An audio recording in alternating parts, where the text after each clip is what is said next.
بسم اللہ الرحمن الرحیم۔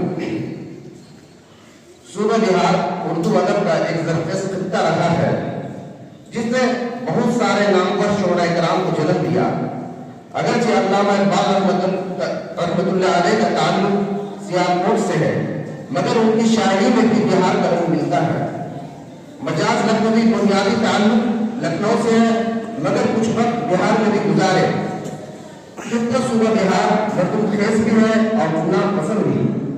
7ویں صدی ہجری سے یہاں اولیاء کرام کا مبارک قدم آیا اور عقلی اور علمی دونوں اعتبار سے رشد و ہدایت کی تربیت اشاعت ہوتی رہی۔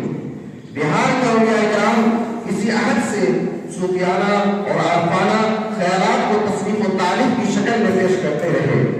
بہار کے صوفیاء کرام فارسی زبان و ادب کے ساتھ ساتھ اردو ادب کی ابتدائی نشو و نما میں سرگرم عمل رہے۔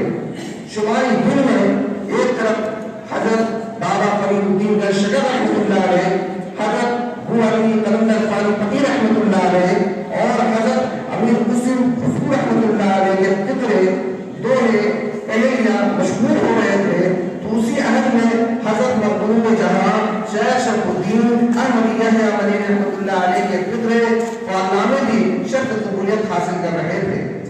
تحقیق و جستجو نے اس حقیقت کو بھی سامنے لایا ہے کہ حضرت مقبول جہاں شیخ شرف الدین احمدیہ علی رحمۃ اللہ علیہ کے جانشین حضرت مولانا مظفر برقی رحمۃ اللہ علیہ اور ان کے سجادگان نے بھی اس روشنی کو زیادہ تیز کیا۔ ان کے دوہے اپنی قدامت اور اہمیت کے اعتبار سے ناقابل فراموش ہیں۔ اسی طرح بہار کے کئی صوفیاء کرام نے اپنی شعر و شاعری کے ذریعے مریدوں کو بھی صراط مستقیم کی راہ دکھائی۔ شاعری میں بہار کے صوفیاء کرام نے غزل، نظم اور آزاد نظم کے مختلف رنگ میں بھی اپنی قابلیت دکھائی اور یہ شعراء بہاری کلچر اور زبان کا عکس اپنی تخلیقات میں پیش کرتے رہے۔ ریختہ جیسی ویب سائٹ پر بہار سے تعلق رکھنے والے شعراء اور ان کے کلام مل سکتے ہیں۔ تاریخ اردو ادب میں بہار کے صوفیاء کرام کی نمایاں خدمات ہیں جنہوں نے اردو ادب کو عروج سنیت تک پہنچایا، جن میں ایک نام سلسلہ ابوالعالیہ کے بزرگ شاہ مردانہ پوری رحمۃ اللہ علیہ کا نام نمایاں ہے۔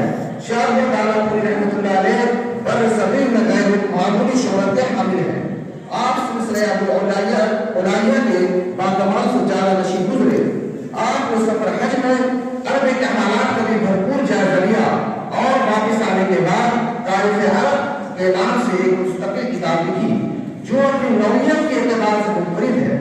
صوفیاء بہار جنہوں نے اردو ادب کے ارتقاء میں اہم کردار ادا کیا، ان میں ایک اور نام حضرت سید شاہ احسان اللہ چاند چشتی نظامی رحمۃ اللہ علیہ کا بھی ہے، جن کی خدمات اہم مقامات رکھتی ہے۔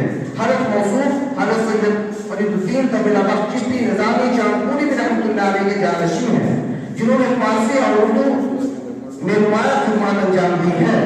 پاکستان ایجوکیشن کانفرنس ناظم آباد کراچی سے شائع کتاب صوفیاء بہار اور اردو کے مطابق حضرت موصوف فارسی اور اردو زبان میں شاعری کرتے تھے، جن کے فارسی کلام تو مل جاتے ہیں لیکن اردو کلام دستیاب نہیں ہے۔ بہار کے صوفیاء کرام کے جو لسانی خدمات رہی ہے اسے ہرگز انکار نہیں کیا جا سکتا۔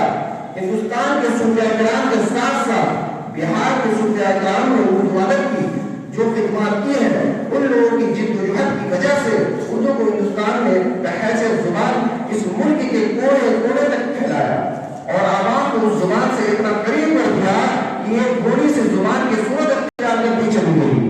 چنانچہ جب مسلم درویش ہندوستان کے ان علاقوں میں پہنچے جہاں کے لوگ اس وقت تک اسلام سے ناواقف تھے اور ان صوفیاء کرام نے اپنی شیریں زبان سے، اچھے اخلاق و کردار سے ان لوگوں کے سامنے اسلام کی دعوت کی، تو تقریباً لوگ اسلام میں داخل ہوتے چلے گئے اور ساتھ ہی ساتھ اردو ادب کی تربیت و اشاعت میں کافی مدد ملی۔ باقی دعائیں کی جائے